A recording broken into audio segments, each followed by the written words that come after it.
Let's talk about that stunning upset in the Florida gubernatorial race. Tallahassee Mayor Andrew Gillum, Bernie Sanders-backed progressive, outspent by millions, won the Democratic nomination. He is the first black candidate to do so on a major party ticket in Florida. In November, he will face Congressman Ron DeSantis, whose campaign surged after President Trump endorsed him. And what began as a conversation about polarization, extremes here between progressives and Trump Republicans, is now morphing into a conversation about race after DeSantis appeared on Fox News just hours after his victory and said this.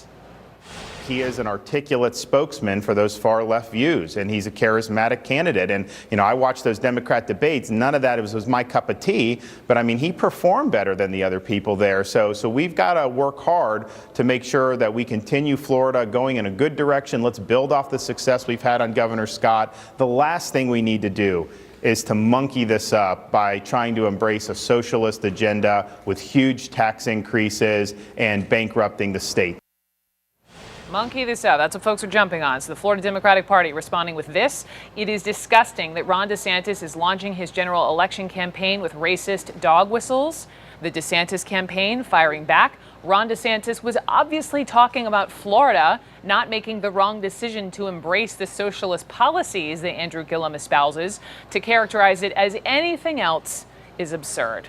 So let's go there. Two CNN political commentators, Angela Rye, a board member with the Congressional Black Caucus Institute. She has known Gillum for 13 years, has been campaigning for him this week in Florida. And Ben Ferguson is with us, a conservative host of the Ben Ferguson Show. So welcome to both of y'all. And Angela, first to you, since you know Andrew Gillum, but hearing DeSantis' soundbite, monkey this up.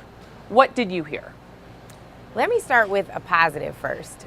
Brooke, this is an exhilarating moment for me to watch my friend who has spent his entire career in public service, going from the SGA president at Florida A&M University to then becoming a Tallahassee City Commissioner, the youngest in history, to now serving as the mayor. 3 kids, Davis is right there in that picture.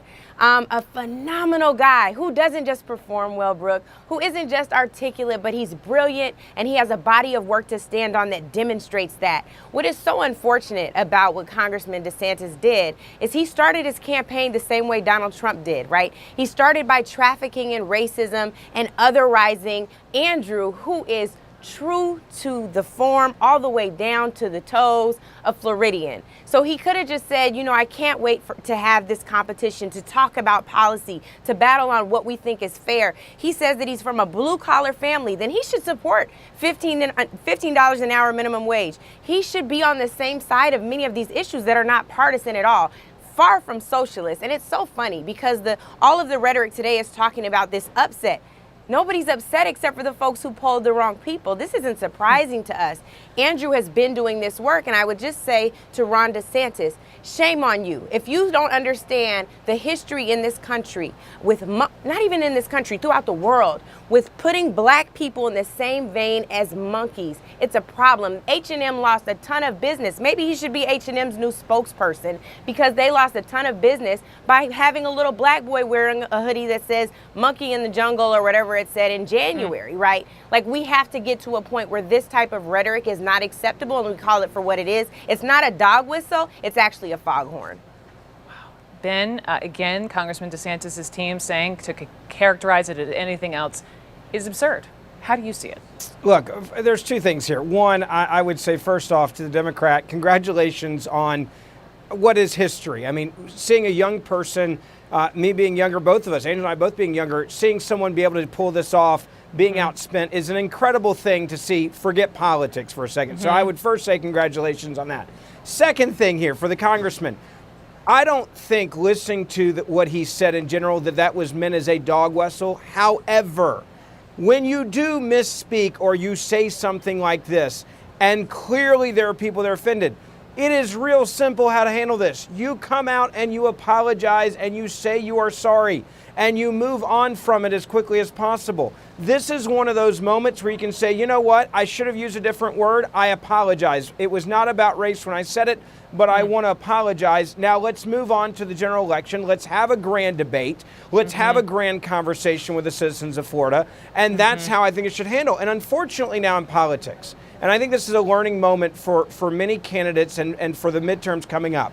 We have, both sides now have become so obsessed with never backing down from a moment, and backing down somehow shows weakness. No, it also can show strength when you realize that when there's a misstep in a campaign, and there will always be missteps, there will always be things that you say that you need to apologize for.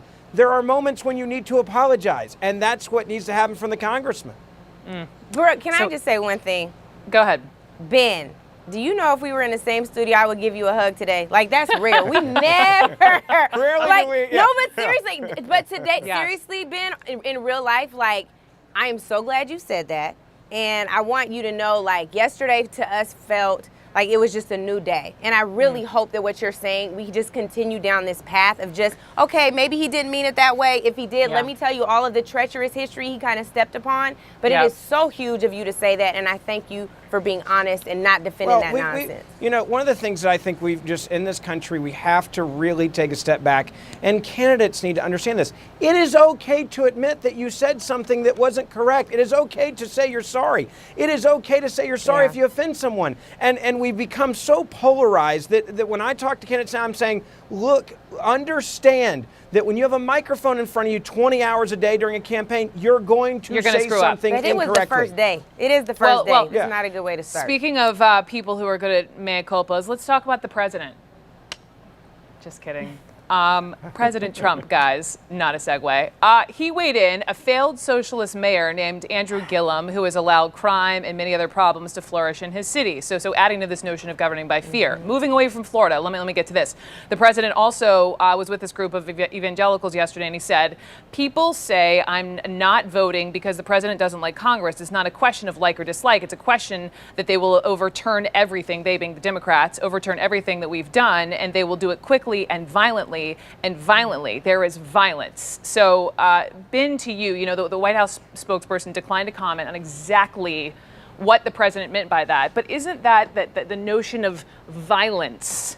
That is mighty dangerous language. When I originally saw that, what I thought was there is going to be a violent takeover with legislation in Washington against the things that we fought so hard for. I don't think it is meant in a literal way of actual violence that is going to be out there. I think you can have one side that comes in and immediately, and it's the same thing that Democrats accuse Trump of. I got to stop you because it's not part of a pattern that the both sides in the wake of Charlottesville, you know, spring of 16, when he wanted to become the nominee, and if he didn't become the nominee, he said there'd be riots in the streets. It's not like a one-off. Well, it seems to be a pattern. Well, he also said if he shot someone on Fifth Avenue, like he's trafficked in violence too. So, Ben, we were at this new day at the beginning of the segment, and we didn't already we lost each other already. But I think the other issue that you have to deal with, right, is Brooke, in this tweet about Andrew, he doesn't mention Andrew. He loves to attack black people on Twitter, especially black men. He hit Don, he hit LeBron, now Andrew, who he's frightened by, and he traffics in the crime-ridden streets of Tallahassee.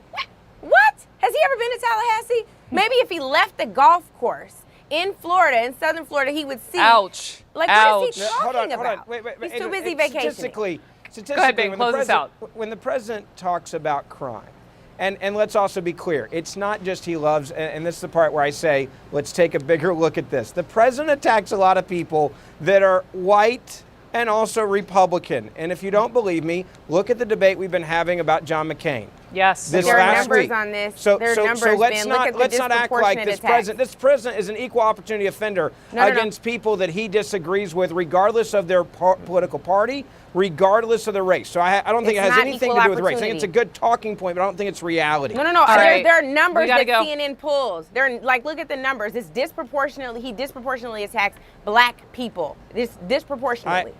Those are the facts. We'll leave it. I felt the kumbaya in the beginning. I appreciated the discourse, and then we went this way, but that's all good. That's what we wanted the two of you on. Ben and Angela, thank you so much. Thank Truly. you.